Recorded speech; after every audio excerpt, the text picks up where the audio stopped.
So I made it to England, actually spending a few days in London, and I had to come here. This is the Highgate Cemetery, a very famous cemetery, very beautiful, overgrown, has some amazing history, and has catacombs that I'm going to get inside, has celebrity graves. I'm going to take you around this cemetery and maybe most importantly get inside the catacombs, show you what it looks like. Lots of history, very old stuff here. This is going to be amazing. So for those who might not know much about Highgate Cemetery, basically here in England, in London specifically, until the 1800s, most burials had taken place in church graveyards, small little cemeteries. But by the 1820s, these had become so overcrowded. Bodies on top of bodies, mass graves, you name it. Lots of not good things happening in cemeteries just because they just didn't have the room. Outbreaks of typhoid and cholera, of course, just added to that problem of not having enough space. Thousands and thousands of people died from these diseases. I mean, this is the time when, you know, the famous Thames River, or the River Thames, the sewage was dumped from the towns and the buildings right into the river. But also people were using the river as drinking water. It was very strange. Lots of diseases going around. Private companies stepped in to provide what the established church and the state had failed to do. They built these beautiful, huge cemeteries here on the edge of towns, which would be open to people of all denominations instead of just, you know, specific religions. In the 1830s and 1840s, 8 such cemeteries were set up around London. Highgate was the third to open in 1839, in fact. The company behind Highgate Cemetery was called the London Cemetery Company. The Highgate Cemetery West was the first site to open. It was always and remains the more prestigious side in which to be buried, and this is why you're seeing these huge, amazing graves and mausoleums here. People, you know, bought these plots up quickly and really showed off their wealth. Spent a lot of money on a lot of these tombs and these graves.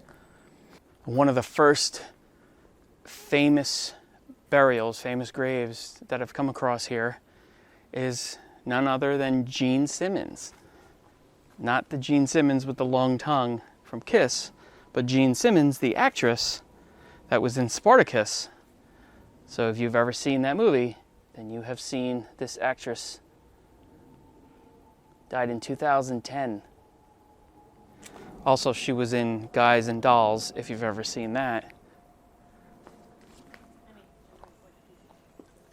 So this is actually the grave of George Michael. I'm going to do a separate video of this, of his grave, on my second channel, but real quick, this is his grave, and he's buried here with his sister on the left-hand side and his mother in the middle. But obviously everyone knows George Michael. He had many, many hits, worldwide hits. So because it's England and there's so many beautiful castles and amazing history and old cemeteries, stay tuned for lots of videos like that kind of stuff, because I'm going to be traveling all over England probably for the next maybe 3 weeks to a month. So it's many, many amazing videos planned. So Highgate doubled in size really by the 1850s, and well, how big is it? It's huge. It's quite large. In fact, I think they estimate, or possibly they know exactly, that there are 150,000 people buried here. maybe not necessarily 150,000 gravestones, but between the mausoleums and the common graves with multiple people, the paupers' graves, the catacombs where I'm going to take you, I believe most of it is recorded. I mean, they have it on record who's buried here. But between these two cemeteries, it's 150,000 people, which is just absolutely astonishing. They were so proud of this, so proud of the beauty of it, that they actually put out ads in the local papers saying, "Come to Highgate, come to the cemetery and walk around and enjoy the views of the graves."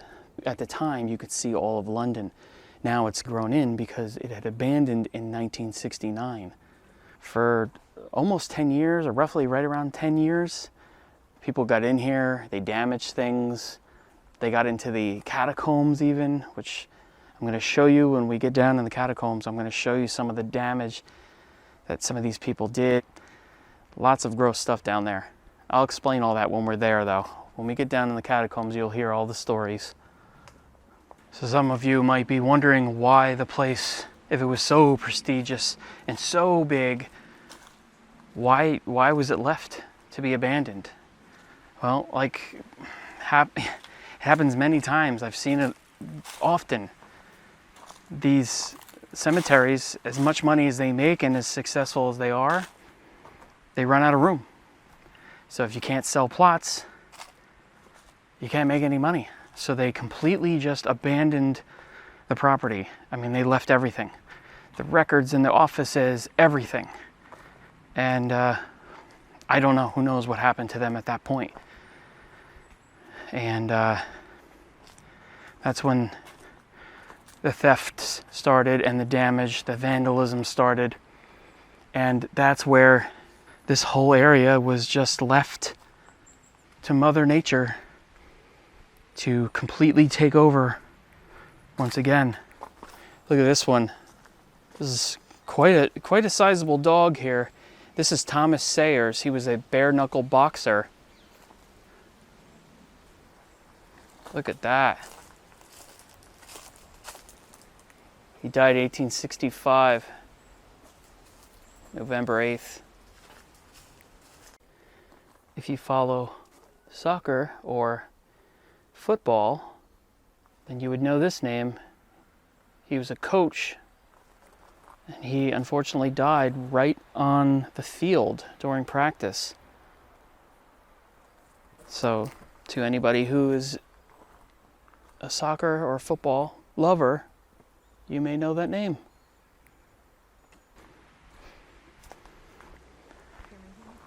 This is called the Egyptian Avenue, and it was really built to look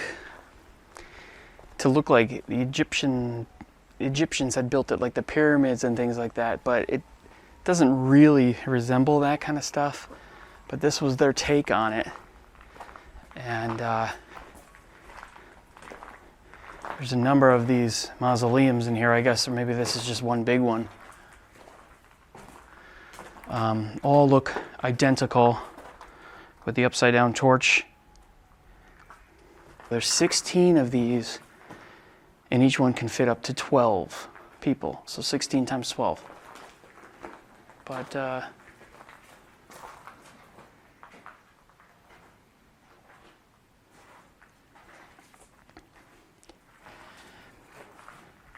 you know, I've said this before. It's just crazy to think that you spend so much money on your loved ones and you care about them, so you want to put them somewhere that's safe and it's a nice place for them to rest and a nice place for you to come and your family to come and visit them. And then these places are just abandoned. They're dumped. It's unbelievable.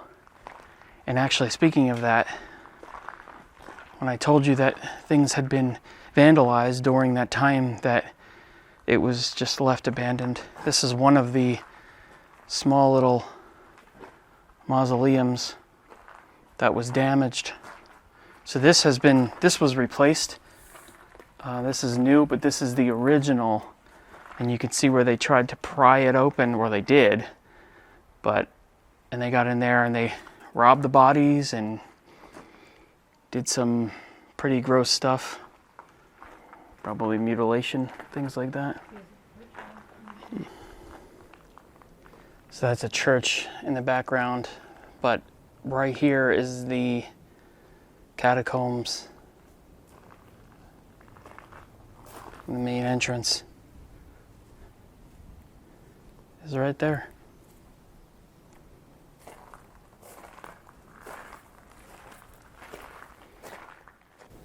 Wow. So these catacombs date back to the cemetery's original design in the 1830s, between 1838 and 1839.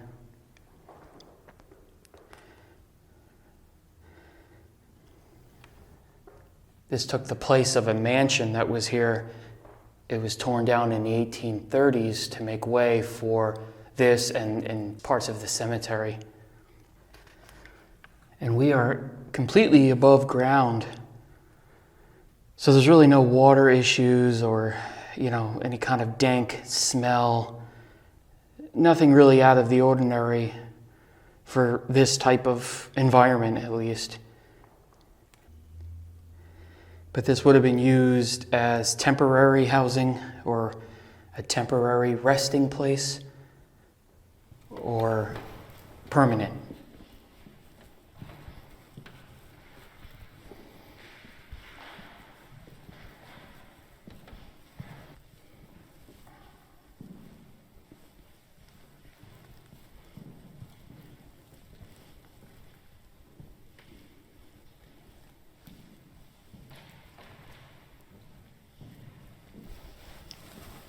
Look at this one, Alfred Austin Usher, 1885. Wow.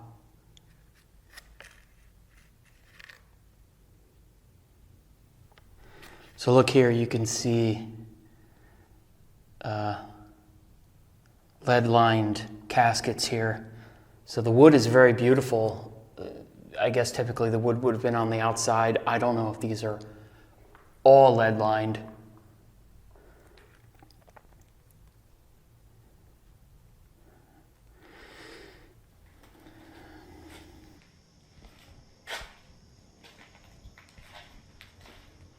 So this window here, this is, I believe, where the Vandals broke in way back in the day. They actually cut through or broke through the metal on the window here and slid through. Like I said, we are above ground, making it kind of susceptible to that kind of stuff. I believe it was 1970. You can actually look it up online. There was this hysteria of movement, 1970. A mob of teenagers climbed over the gates and broke in here. And of course, like I said, it was abandoned at that point. I think it sat abandoned for about 10 years. And they broke into certain crypts, certain mausoleums, and they broke into here. And here, look, this is some of the damage that they did trying to pry the lead-lined coffin open.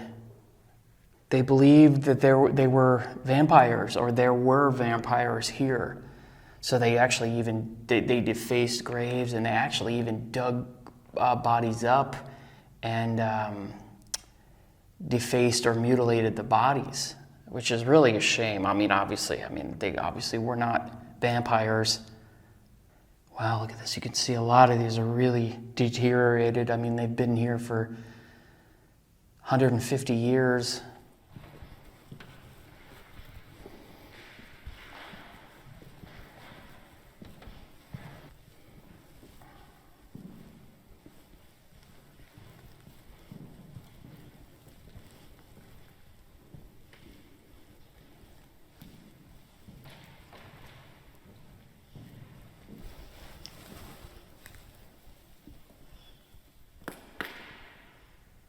(1884).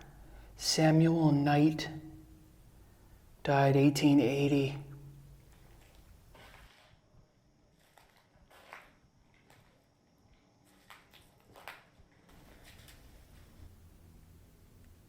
And look at the brickwork on the ceiling.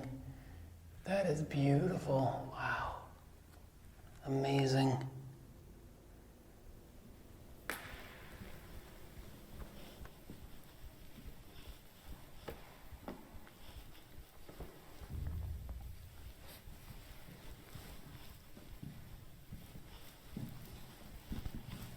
Probably one of the most impressive, if not the most impressive mausoleum in this entire cemetery is this one here, the Mausoleum of Julius Beer. This thing is beautiful. Julius Beer constructed this after his 9-year-old daughter died of scarlet fever. And it was positioned in a way on the top of this mountain where he could see the cross on the very top from where he worked. He was a very successful businessman and could afford something like this, which I believe if you were to recreate this in today's time, for today's money, it would be somewhere around $15 million. So here's another famous grave. George Wombwell, or Wombwell. He was a lion tamer, basically. He owned some traveling animal shows and things like that. And again, talking about, really wealthy people that were buried here. I mean, I can only imagine how much it would have cost to have a life-size lion created. Pretty cool. So here's the grave of Lucian Freud. He's actually the grandson of Sigmund Freud, a well-known artist, actually one of the foremost 20th century English portrait painters, portrait artists. Now, when this place was in its heyday, there were trees here, but you could see, it had a view of the city. It was a park-like setting. And then when it was abandoned, everything just grew like crazy. Nature took over.